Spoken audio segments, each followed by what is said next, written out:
Hello! This week we're reading epic fantasy and whatever else tickles my fancy. Welcome to the reading vlog. Tuesday night. What are my first initial impressions of Malice? It's okay. It doesn't seem all that special, if I'm being honest. It has a very classical fantasy feel. It has a feel that I've felt many times before. We got some dark powers rising, so there's either a dark lord or a dark god that's going to be the main malignant force in the narrative. I've seen that. I'm not a big fan of the Dark Lord trope. We got some young point of views for our protagonists. I've met 3 of the point of view characters. There's going to be 2 more, I think, introduced to the narrative. I don't usually like young protagonists because I feel like teenagers who have the fate of the world in their hands, I don't really like that. I don't find that very, I don't think that's reasonable. I think teenagers make really stupid decisions. So I feel like plots and narratives centered around teenagers are sometimes a little too angsty, a little too, not focused on the things that actually matter because teenagers rarely know what is most important at a specific time. I guess we all have that problem. We have trouble, lining up our priorities. But yeah, young point of views for our protagonists. I'm not sure if I'll like that, but I know that coming of age, maturing, becoming an adult, those are very important themes in this series. This is not grimdark. I love gritty, grimdark stories. And I know that The Faithful and the Fallen, despite the name of the series, is not grimdark. It is very much classical. It is a love letter to classical fantasy. That being said, I have heard that John Gwynne is not afraid to kill off characters. He's not afraid for characters to die tragically. And I like that. That is realistic. I hate when the setting of a story takes place like during great wars between good and evil in various houses, and none of the characters you like die. There's no emotional low points to make the high points mean anything. But I've heard that John Gwynne is not afraid to kill off characters. So I'm hopeful for the trauma to hit me while I'm reading this book. And maybe if I love this book, this first installment, and I continue on with the series, there'll be some tears coming. So I'm excited for that. I've heard that Malice is very much a slow burn. The first half is considered relatively weak compared to the second half and the rest of the series. I don't know about that. The first half doesn't seem too bad so far, but I'm only like 10% through, and it's over 600 pages, so we'll see what I think.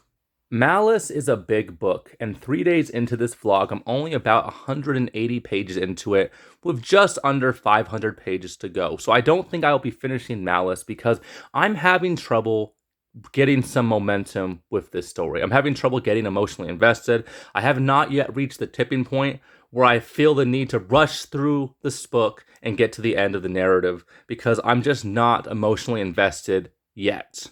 I like our characters all right, but there's a lot of classical fantasy, like mainstay classical fantasy tropes that are very prevalent in Malice, and I don't like these tropes. I don't care too much for Chosen Ones. I don't care too much for prophecy. I don't like Dark Lords.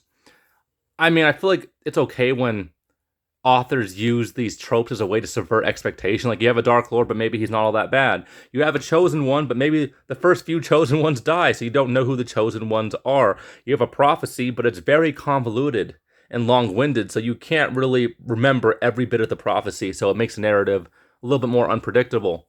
So hopefully, the prophecy in Malice isn't as straightforward as it seems, but yeah, these classical fantasy tropes, I'm not the biggest fan of them. Because it is antithetical to my nature not to finish at least one book a week, I did pick up a poetry collection by Whitney Hansen titled Home. Like most modern poetry, Home tells the story of girl falls in love, girl gets her heart broken, girl falls apart, girl learns to love herself.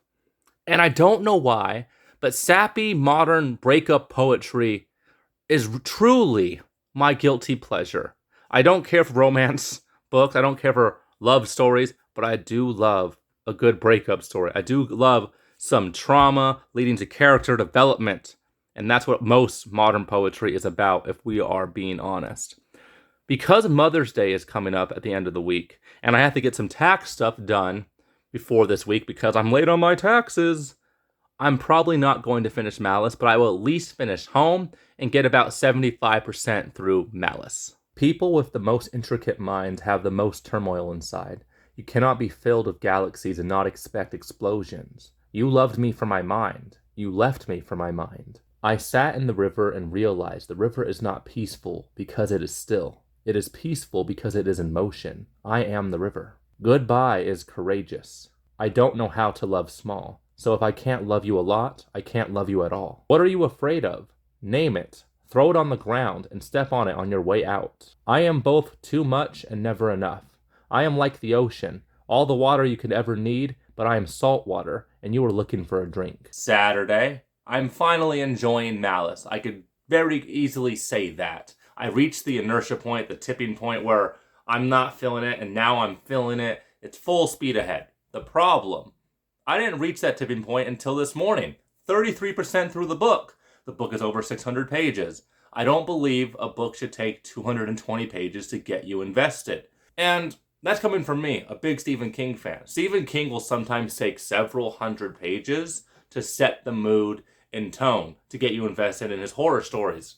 But I don't think fantasy needs that much space to get you invested in the story. We already know what the tone is. There's going to be magic, there's going to be dragons, there's going to be battles. I know what to expect. I'm not going to be surprised.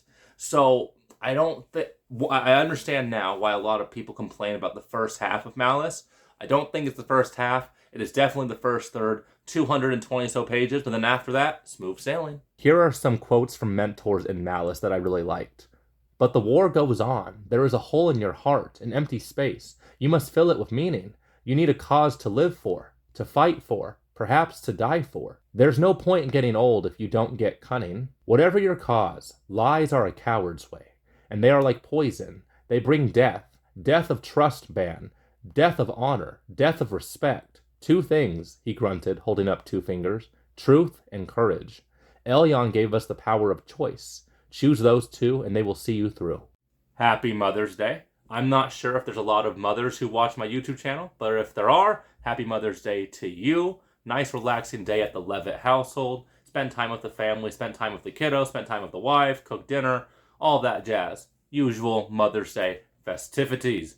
In terms of page count, 647 pages, which is not half bad. I finished Home by Whitney Hansen around noon today. It was a pretty good poetry collection. Besides Rupi Kaur, who might be my favorite modern poet, I think Whitney Hansen's probably second place. I like this poetry collection a lot. Some pretty moving passages, particularly about overcoming hardships. I also liked her use of metaphor with bees. All of her anxieties, all of her traumas, all of her pain, she compared them to bees, like beehives. Bees buzzing in your head, stinging you, hurting you. She compared the person she loved in the beginning of the poetry collection to honey. So I really liked those metaphors. I think she pulled those off very nicely, and they were very visceral and moving. I'm finally enjoying Malice. I have 4 more days until I have to return it to the library, so I'll be finishing it halfway through next week, and I plan on picking up Misery by Stephen King. This is considered one of his best works. I'm super excited to be jumping into that next week. This week was pretty dang good. Got my taxes done, finished one poetry collection, got halfway through Malice, and Stephen King is on the horizon. Next week's going to be even better. Thank you guys for watching this week's reading vlog, and I'll see you guys next time.